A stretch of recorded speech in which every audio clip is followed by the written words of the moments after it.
Wassalatu wassalamu ala rasulillah wa ala alihi wa sahbihi wa mawalah.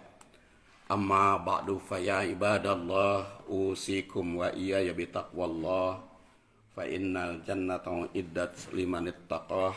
Qala ta'ala fil Qur'anil Karim, a'udzu billahi minasy syaithanir rajim. Ya ayyuhalladzina amanu taqullaha haqqa tuqatih wa la tamutunna illa wa antum muslimun.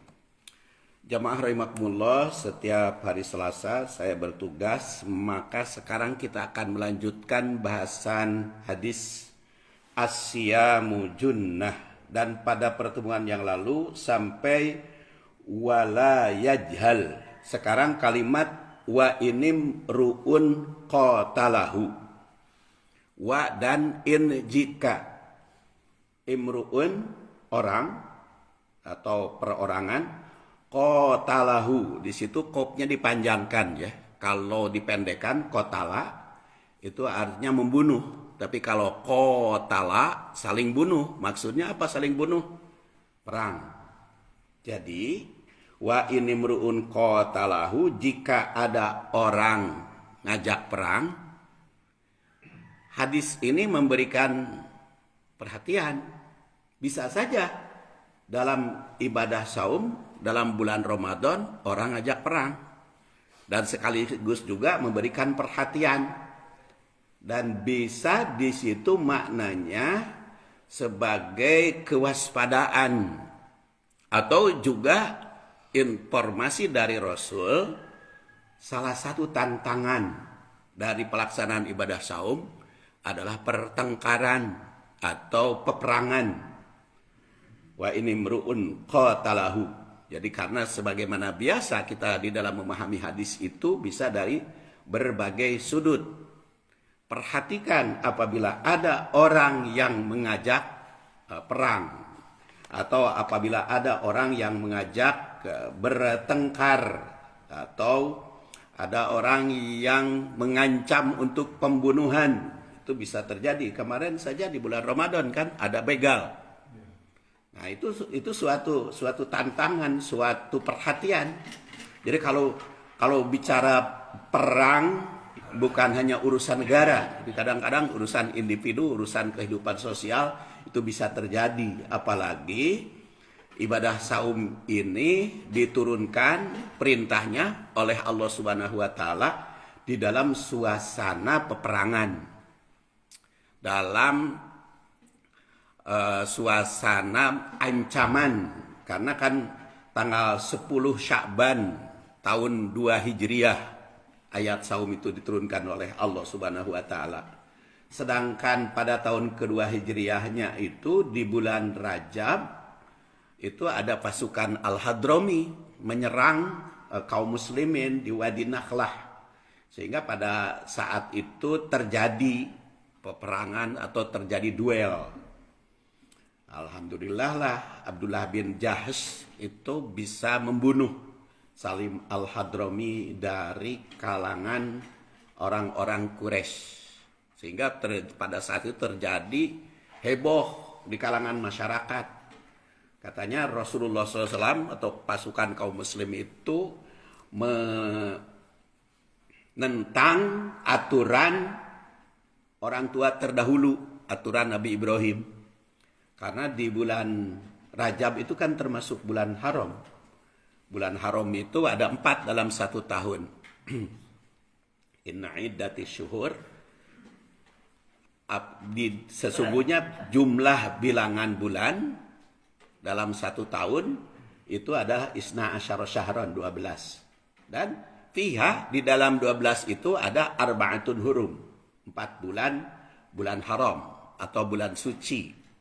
Yaitu di dalam hadis juga diterangkan bahwa bulan suci itu 3 berurutan, yaitu Dzulqa'dah, Dzulhijjah, Muharram, dan 1 mandiri, yaitu bulan Rajab. Jadi bulan Rajab itu bulan haram atau bulan suci, tidak boleh peperangan.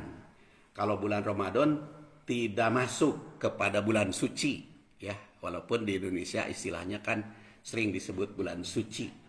Kalau bulan Ramadan makan syahrun mubarak, sah bulan berkah. syahrul Quran, bulan Al-Quran, syahrus siam, bulan saum.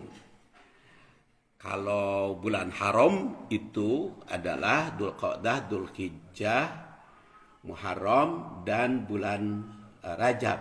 Nah, pada satu karena terjadi duel pada bulan Rajab, sehingga heboh di kalangan masyarakat, sehingga akhirnya turun ayat yang membolehkan untuk melawan atau untuk membela diri.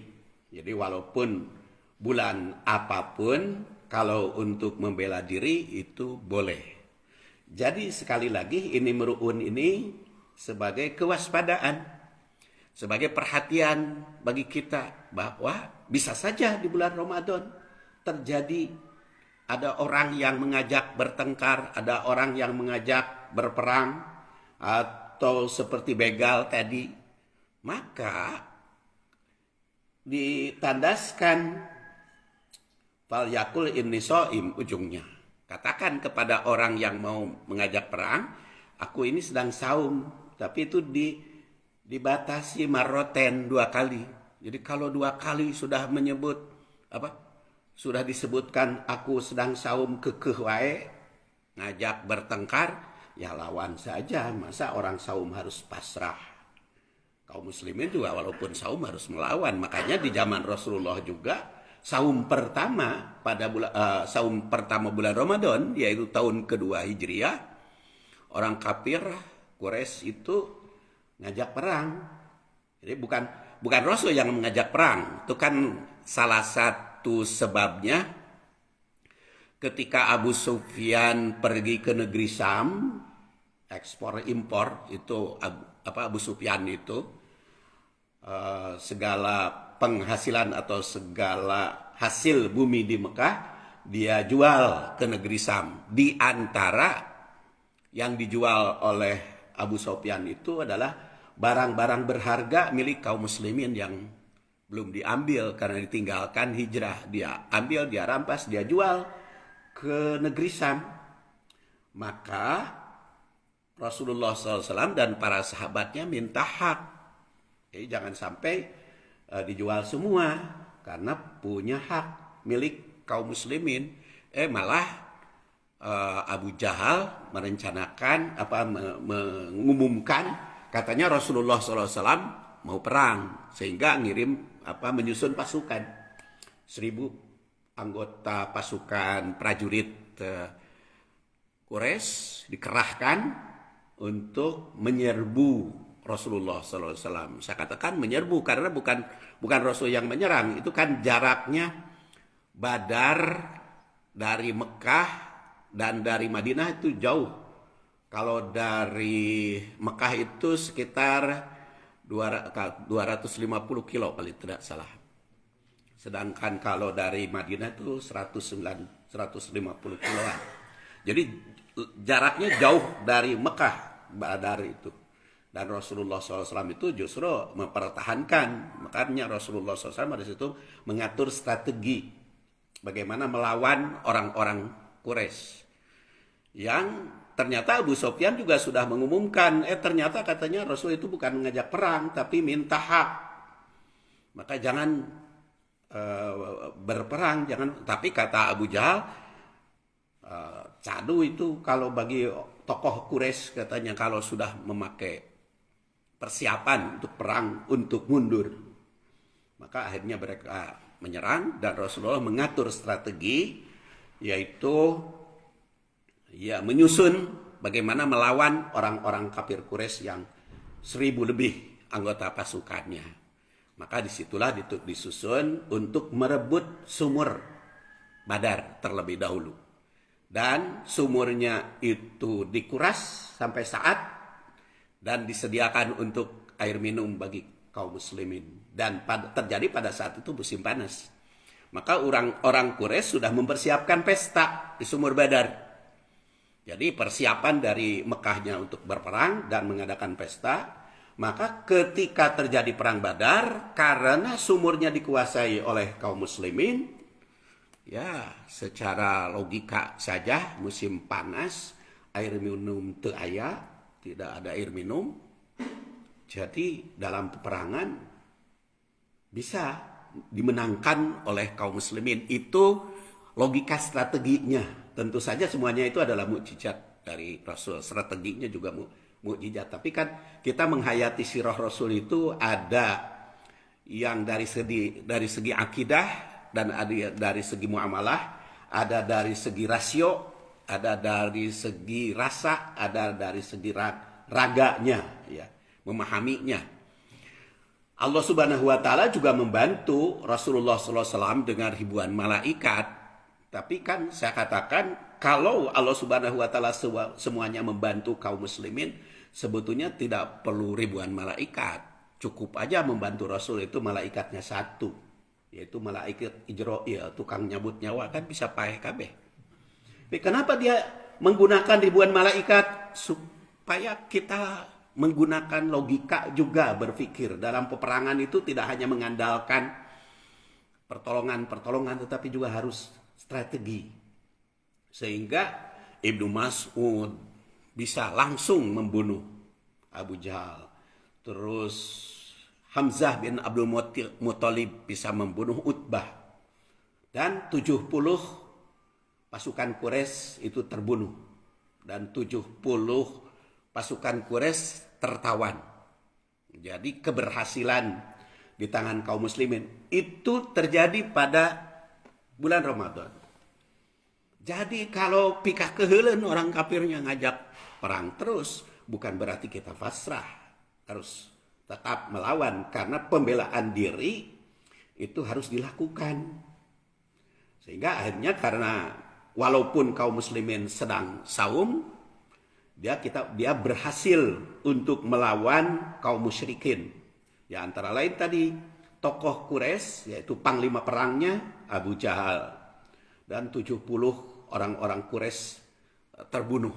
Jadi wa inimru'un itu pertama tentu saja perhatian bahwa di dalam bulan Ramadan pasti ada tantangan, maka harus siap menghadapi tantangan. Tapi kedua, perhatiannya jangan mudah marah, jangan mudah terpancing, karena salah satu sifat orang muttaqin itu kadzibinul ghaib, pandai menjaga diri. Makanya jawabannya ini soimnya, maaf saya sedang saum. Ya jangan sampai, maaf ya saya sedang saum. Itu mah ngajak gelut katanya. Kalau maaf ya. Jadi itu lentongnya juga ya. Lentongnya ucapan juga harus baik. Ini soim, aku sedang saum. Kemudian perhatiannya tetap kita jadi ada menghadapi tantangan, harus siap. Kemudian mengendalikan diri. Kemudian menahan amarah, karena ibadah saum juga salah satunya mengatasi amarah yang kita hadapi. Kemudian nanti ausya tamahu Selasa depan saja kita lanjutkan. Saya kira dianggap cukup. Subhanakallahumma wa bihamdik asyhadu an la ilaha illa anta astaghfiruka wa atubu ilaik. Assalamualaikum warahmatullahi wabarakatuh.